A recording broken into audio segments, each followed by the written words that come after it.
Kemudian yang keempat, diberikan manusia sebagai pelengkap, sebagai potensi untuk menjadi khalifah, diberikan namanya garizatut tadayyun.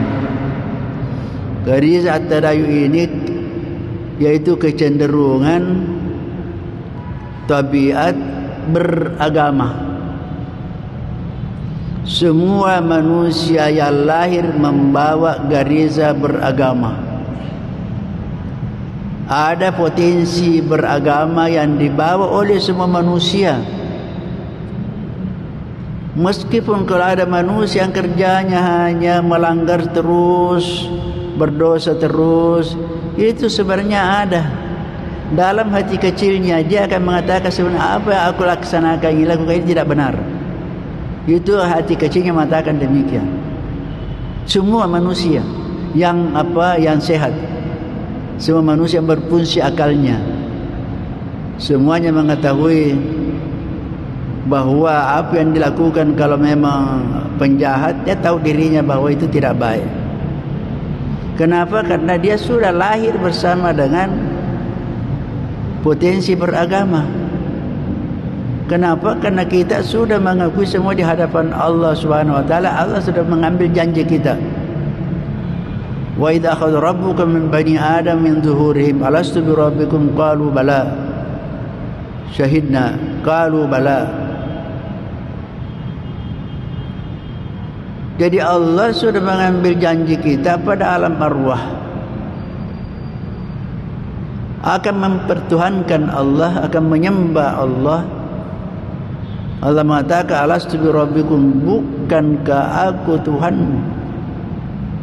Semuanya kita pernah menyatakan betul, bala, betul engkau Tuhan kami. Itu semuanya kita. Tapi pasti kita tidak ada ingat kapan itu. Karena kita tidak ingat dan tidak tahu kapan itu, maka Al-Quran mengingatkan kepada kita, wa id akhadha, ingatlah ketika Allah mengambil janji kan. Jadi Allah menginformasikan, mengingatkan kepada kita, kita pernah mengambil pengakuan untuk mempertuhankan dan menyembah Allah. Makanya orang yang tidak melakukan itu perjanjian, itu namanya kafir, mengingkari. Artinya itu kafara, mengingkari.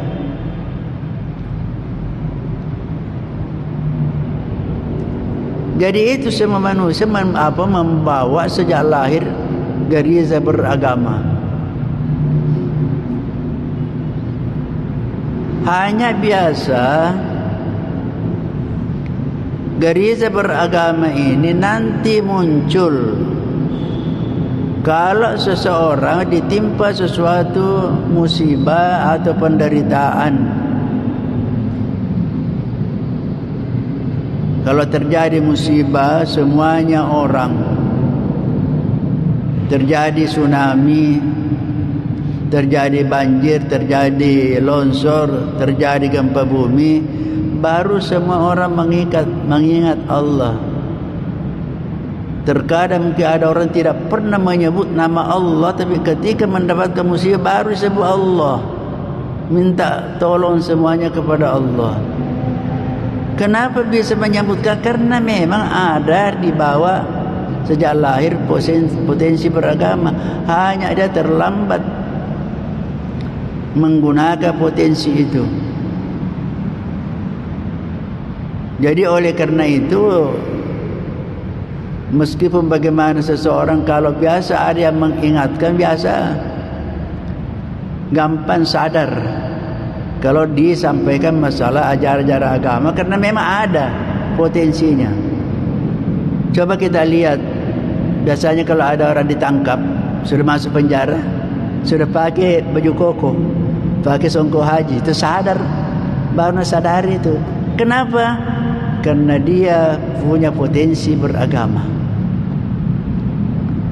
Itulah dikatakan fatalaqqa Adamu min rabbih kalimatin fataba alaihi innahu at-tawwabur rahim.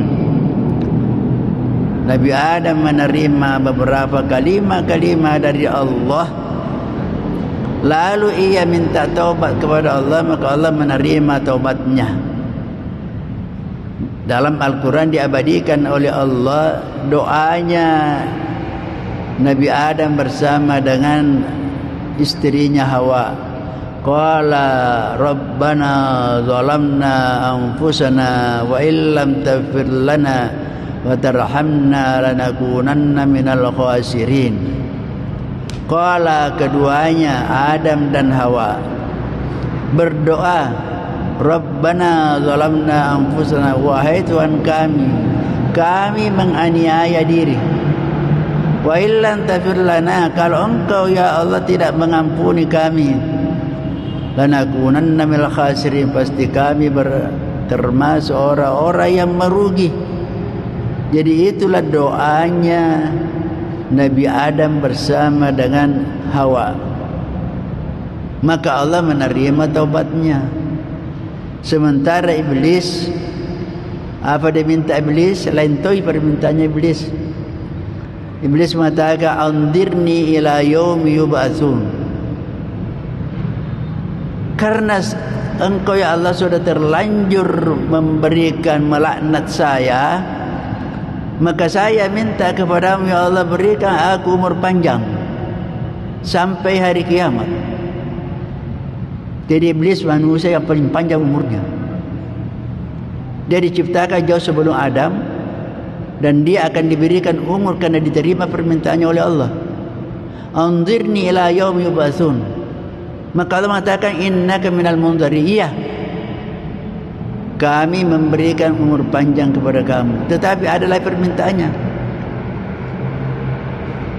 la ughwiyannahum ajmain, kami akan menggoda Adam bersama semua cucunya, dan saya akan menggoda semuanya dari segala arah. Dalam Al-Quran dikatakan dari arah depan, dari belakang, dari kanan, dan dari kiri. La'atiyan min baini aydihim wa min khalfihim wa an aymani wa an syama'ilihim. Itu permintaannya bahwa kami mau mendatangi, menggoda, mempengaruhi manusia dari segala arah. Untung iblis lupa, minta dari atas dan dari bawah, minta depan, belakang, kanan, kiri, tapi tidak ingat dari atas, dari bawah. Oleh karena itu masih ada dua jalan untuk kita minta pertolongan kepada Allah yang tidak bisa diganggu oleh iblis. Minta ke atas kepada Allah. Maka kita ketika berdoa menghadapkan tangan ke atas, dan ketika kita salat sujud, ketika kita sujud, disitulah iblis meraung-raung. Ketika kita salat sujud, kenapa? Karena gara-gara iblis tidak mau sujud, maka dia dilaknat. Maka semua kelompoknya setan, kelompoknya iblis merasa tidak berhasil dakwanya ketika seorang sujud, salat dan sujud. Karena dikatakan wa aqrabu abdu min rabbih wa sajidun. Tempat yang paling dekat seorang hamba kepada Allah ialah ketika sujud. Wa aqrab ma yakun bil abdi min rabbih wa sajidun. Tempat yang paling dekat seorang hamba dari Tuhannya ketika sujud. Maka Nabi katakan fa'aksirud du'a habis sujud. Perbanyaklah doa kalau kamu sujud. Di tempat sujud diperintahkan banyak berdoa, tapi itu tentunya kalau kita salat sendirian. Salat sendirian,